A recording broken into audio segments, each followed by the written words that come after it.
Hello students, in today's video lesson I am going to start the chapter number 7 from your macroeconomics book, that is aggregate demand and related concepts. This chapter comes under your unit 3, that is determination of income and employment. Okay. So let's see what are the topics we are going to learn under this chapter. First of all, the meaning and components of aggregate demand and aggregate supply. Then we'll learn about the consumption function, then saving functions, propensities to consume and propensities to save, investment function, determinants of investment, ex ante and ex post savings and investments, then full employment and involuntary unemployment, and lastly I'll solve some numerical problems. Okay. So these are the topics we are going to discuss under this chapter. So let's start with the very first topic, that is meaning of aggregate demand. Now, in microeconomics already you dealt with the demand chapter and the supply, and as you know, in the microeconomics we are dealing with the individuals or the very small things, and here in the macroeconomics we are dealing with the aggregate variables. So here aggregate demand refers to the total volume of all the final goods and services demanded by all the sectors, okay, all sectors of an economy during a period of an accounting year. Now, this aggregate demand is the aggregate expenditure also, you can say, because it is all about the expenditure or demand, okay, that all the sectors of the economy are willing to incur, okay, during a given year. Now, this aggregate demand is the planned expenditure rather than be an actual expenditure, okay, means it's about the means how much the entire economy, okay, or that is the all sectors of the economy willing to purchase. Okay, so it is a planned expenditure rather than an actual one. Okay. Now this aggregate demands is different from market demand. Why? In case of your microeconomics demand chapter, you have dealt with the market demand. It is not that one. Aggregate demand is different from that market demand. Market demand was what? At that time, the market demand is the total demand for one commodity in the market, okay, but here in case of aggregate demand we are considering all the sectors of the economy, as well as we are considering the demand of all the sectors for all the final goods and services, okay, we are considering all goods and services, we are not focusing only one good, okay. So this is all about the aggregate demand. Now, what are the components of this aggregate demand? Let's see. First of all, consumption expenditure, that is C. Okay, this is nothing but the total expenditure incurred by the households. Okay, on purchase of all the goods and services. Is definitely for a particular year, accounting year. Then investment expenditure, that is I, this expenditure incurred by the private firms on capital goods. Then we have government expenditure, that is G, this is incurred by, as name already suggests you, it is this expenditure incurred by the government. And lastly net exports, that is X minus M, and this one is about the foreign markets, means this gives you the difference between the export and imports of an economy. So basically these expenditures, all these components, if you see, it's nothing but the expenditure incurred by the all the four sectors of the economy, like the household, farm, government and the foreign sector. Okay, that is all. Now aggregate demand is what? Therefore, in case of this four sector economy, aggregate demand is the sum total of all those expenditures, that is AD equals to C, that is consumption expenditure incurred by the households, then investment expenditure which is incurred by the farm, and G, that is incurred by, means this expenditure incurred by the government, and the X minus M, that is the next export, net export, sorry. Okay. But if we consider the two sector economy, where the only two sectors are there, households and the farm, means you have means familiar with this two sector economy. In the circular flow of income also you have in your syllabus two sector economy, where we have seen about or discuss about the households and the farms. So here also if we consider only those two sectors, household and farms, then aggregate demand will be what? AD equals to C plus I. Okay. Now that means we have to consider only the expenditure incurred by these two sectors, that is households and the farms. Now moving towards the next point, that is the meaning of aggregate supply.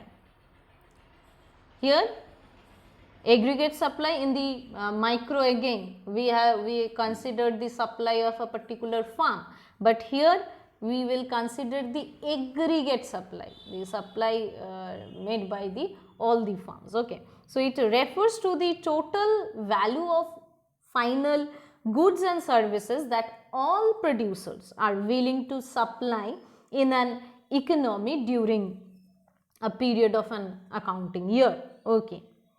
So aggregate supply is the value of all the final goods and services produced in the economy, okay, during the year, okay, that is an accounting year. Thus aggregate supply is same as the national income. We have already calculated the national income, and which we obtained from the total production of the economy actually. So easily we can say that aggregate supply is nothing but the national income. So we can write this write this aggregate supply in this way: national income, that is Y, is equals to consumption plus saving, okay, because whatever income we earn, okay, all the individuals, from that some amount we use for the consumption, and rest of the amount we keep keep aside, that is called savings. Okay. So Y equals to C plus S, and this, as I told you, that this aggregate supply is nothing but your national income. So the national income Y equals to, we can say, aggregate supply, that is AS, which is equals to C plus S, that is consumption plus savings. Okay. Now let us see what is the consumption function. Okay. Now before going to this part, let me tell you one thing. If you go through the book, you will get a different sequence. Okay. In the book, probably aggregate, what is aggregate demand, and the graphical representation of that aggregate demand, supply, those things are given, and later on the consumption and what is consumption, what is savings, those are given. So there is a little bit haphazard in the book. Okay. First of all, you need to know about the consumption and the savings, then you can we can discuss about the aggregate demand or the aggregate supply. So that is why I have arranged it in a different way. I will discuss about this consumption functions, then savings function first, then investment function, then I will proceed with the aggregate demand and on. Okay, aggregate supply. So but the thing is that all this material you'll get in the book, but not in this sequence. The sequence will be maybe different in the book. Okay. So consumption function is what? Consumption function refers to the functional relationship between the consumption and the national income, because definitely your consumption depends on the income. Okay. So we can express it in this way: C equals to function of Y, where C is the consumption and Y is the national income. Now this consumption function shows the level of goods and services that households are or amount of goods and services that households are willing to consume at different levels of income. Okay, and this is psychological concepts totally, which is influenced by the subjective factors like taste and preferences, habits and all those things. Okay. We can express this consumption function in the form of an equation also, and that equation is known as consumption equation. We can also represent the consumption function in the form of schedule or a diagram. Okay, we'll discuss all this consumption equation, schedule, diagram one by one. Let's see the properties of the consumption function. The people make a minimum consumption expenditure even when the level of income is 0. Okay, and that particular consumption is known as, that minimum consumption expenditure is known as the autonomous consumption, because if the person is not getting, means it's not always the at the age of 5 the person, the boy or the girl is working. Okay, maybe his or her income is 0. Okay, till there is a minimum consumption. Okay, so that consumption means if the income is 0, still there is a consumption. Okay, and that consumption is not depending on the income. Okay, and that consumption is known as autonomous consumption. Okay, and this consumption, autonomous consumption, is denoted as small c bar. Okay, as you can see here, when the y is 0, that is income is 0, capital C is equals to small c bar. This small c bar is nothing but your autonomous consumption, and which is a positive value. Now this is the portion of the consumption expenditure which is independent of this level of income. As I told you, it does not depend on the level of income or the y. As income increases, consumption also increases. Definitely it will increase, but the rate of increase in the consumption expenditure is less than the rate of increase in the income, because of the people, they are saving sometimes. Okay, means initially it may happen that once the income of the people increases, the consumption will increase, definitely it will increase, but the rate of increase in the income will not be always equal to rate of increase in the consumption. That rate of increase in the consumption will be less than rate of increase in the income, because the those people try to save something.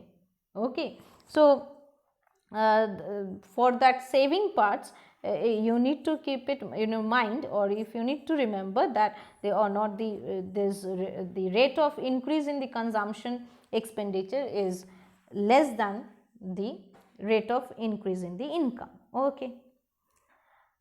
Now next was the rate of change of consumption with change in income can be represented by what? Change in consumption divided by change in y. Now change in consumption we can denote it as delta C, and change in y income means delta y. So delta C by delta y, which is equals to small b, means we can denote it as a small b also, and this small b is also known as marginal propensity to consume, or MPC. We will later on discuss about this.